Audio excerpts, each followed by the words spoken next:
नमस्कार, मैं हूं जयश्री नागदा और आप देख रहे हैं CBC news Rajasthan. Success has many fathers, failure has none. अंग्रेजी की यह कहावत हर विजेता समझ सकता है जिसने काफी संघर्षों से अपनी जीत को हासिल किया हो। जिसे आसानी से सब कुछ मिल जाए वो जीत का मतलब इतनी आसानी से नहीं समझ पाता। इस बात के मायने तब और भी बढ़ जाते हैं जब ये एक लड़की के साथ हो। आप में से बहुत से लोग ये कहेंगे नहीं, ऐसा नहीं है, आजकल लड़के लड़की सब समान है, कोई भेदभाव नहीं होता। ये केवल सिंपैथी गेन करने के लिए ऐसी बातें की जाती है। पर सच में अपने दिल से पूछिए कि क्या ये सच है? कि आज भी लड़कियों की राहें उतनी ही आसान है? उन्हें भी समाज और परिवार की उतनी ही स्वीकार्यता प्राप्त होती है? नहीं होती है। सारी बड़ी बड़ी बातें बस यही कहने में ही अच्छी लगती है। इसका जीता जागता उदाहरण भावना जाट है। टोक्यो ओलंपिक के रेस वॉकिंग इवेंट में क्वालिफाई कर राजस्थान का नाम दुनिया भर में रोशन करने वाली भावना जाट भारत आ चुकी हैं। उनका ओलंपिक तक का सफर आसान नहीं रहा है। जब ट्रैक पर दौड़ने लगी तो लोगों ने परिवार को सलाह दी कि लड़की को घर में बिठाओ। शॉर्ट्स में प्रैक्टिस करती तो लोग घूर कर देखते थे, परिवार को ताने मारते थे। जब अच्छा खेलने लगी तो सर्टिफिकेट लाने लगी तो इस पर कहने लगे कि सर्टिफिकेट कोई भी काम नहीं आएंगे, इनमें सिर्फ अजनबी नहीं रिश्तेदार भी दे। ओलंपिक से वापस लौटी तो वही लोग भावना के घर आए हुए थे। भावना कहते हैं कि अच्छा लगा, जो सवाल उठाते थे उनको उनके जवाब आखिर मिल ही गए। यह दास्तान ओलंपिक से लौटने के बाद राजसमंद वापस आई भावना जाट ने बताई। राजसमंद के छोटे से गांव से लेकर टोक्यो तक के सफर को भावना ने शेयर किया। भावना ने 20 किलोमीटर रेस वॉकिंग में क्वालिफाई किया था। भावना 32वें स्थान पर रही मगर पूरे देश का दिल जीत लिया।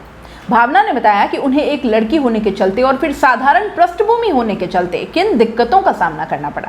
भावना बताती हैं कि माता पिता साधारण खेती करते हैं। भाई 10,000 रुपये महीना कमाता था, उनमें से आधे यानी कि 5,000 रुपये मेरी प्रैक्टिस और मेरे खान पान के लिए देता था। उनके सपोर्ट की वजह से ही मैं आगे बढ़ पाई हूँ। स्पोर्ट्स में अच्छा किया तो टिकट एग्जामिनर की नौकरी हावड़ा में मिल गई। पहली बार अकेली कोलकाता गई तो पर्स और फोन चोरी हो गया, एटीएम कार्ड तक चोरी हो गया था। बड़ी मुश्किल से साथी खिलाड़ियों से मदद लेकर संभली। जनरल डिब्बे में, बसों में खूब सफर किया। एक डर रहता था मगर आज यहाँ पहुँचने के बाद वो सब कुछ छोटा लगता है। भावना की जिंदगी का संघर्ष भारतीय क्रिकेट के सफलतम कप्तानों में से एक महेंद्र सिंह धोनी जैसा है। भावना की भी खेलों में थोड़ा अच्छा करने पर रेलवे में नौकरी लग गई।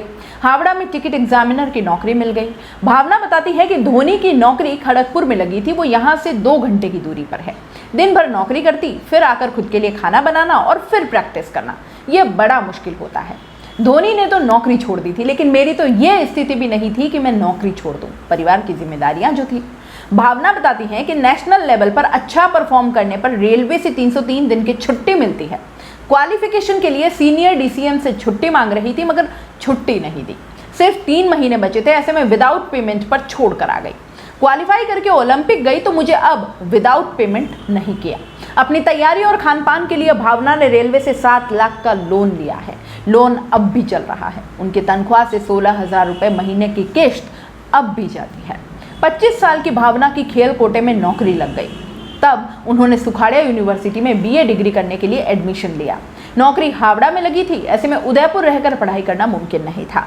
आर्थिक हालातों की वजह से नौकरी भी छोड़ नहीं सकती थी। मगर अब भावना ने दोबारा कपासन के कॉलेज में बीए के लिए एडमिशन लिया है। भावना बताती हैं कि अब सब पहचानने लगे हैं। गांव का बच्चा बच्चा अब ओलंपिक जाना चाहता है। जब टोक्यो के लिए क्वालिफाई किया तो ऐसा लगा जैसे सपना सच हो गया।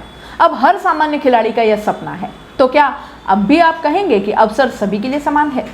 नहीं है, फिलहाल नहीं है, लेकिन होने चाहिए। आप सपोर्ट करना शुरू कीजिए। ऐसी कई प्रतिभाएं आपके सामने आ जाएंगी जो भारत को विश्व पटल पर सम्मान दिला सकती हैं। हम सबको नहीं बदल सकते, लेकिन अपने आप को बदल सकते हैं। कोशिश कीजिए, ऐसी प्रतिभाएं गुमनामी में न दब जाएं। दोस्तों, सीबीसी न्यूज आपके सहयोग से लगातार बढ़ता जा रहा है। स्वतंत्र पत्रकारिता का सहयोग करने के लिए आपका धन्यवाद। सबसे पहले तो जिन लोगों ने हमारे चैनल को सब्सक्राइब नहीं किया है तो पहले सब्सक्राइब करें, जिसका कोई शुल्क नहीं लगता और बड़ा आसान है। बस नीचे दिख रहे लाल सब्सक्राइब के बटन को दबाना है और पास में दिख रहे बेल आइकन को भी दबाना है, ताकि आपको अपने सीबीसी न्यूज के हर अपडेट्स मिल सके। हमारे इंस्टाग्राम पेज और फेसबुक पेज को भी लाइक करें, फॉलो करें, वहां पर भी आपको मिलती है तरह तरह के अपडेट। अपडेट्स। हम पूरे राजस्थान से आपके लिए लाते हैं वो खास खबरें जो आपके लिए जरूरी है, और वो भी पूरी बेबाकी के साथ। पत्रकारिता के इस मुश्किल दौर में आपकी आवाज जिम्मेदारों तक पहुंचाना ही हमारा लक्ष्य है, और ये आपके सहयोग के बिना संभव नहीं है। हमारा सहयोग करें, स्वतंत्र पत्रकारिता में अपना योगदान दें और ज्वाइन बटन पर जाकर सदस्यता लें, चाहे सबसे छोटी सहायता के रूप में ही क्यों ना हो।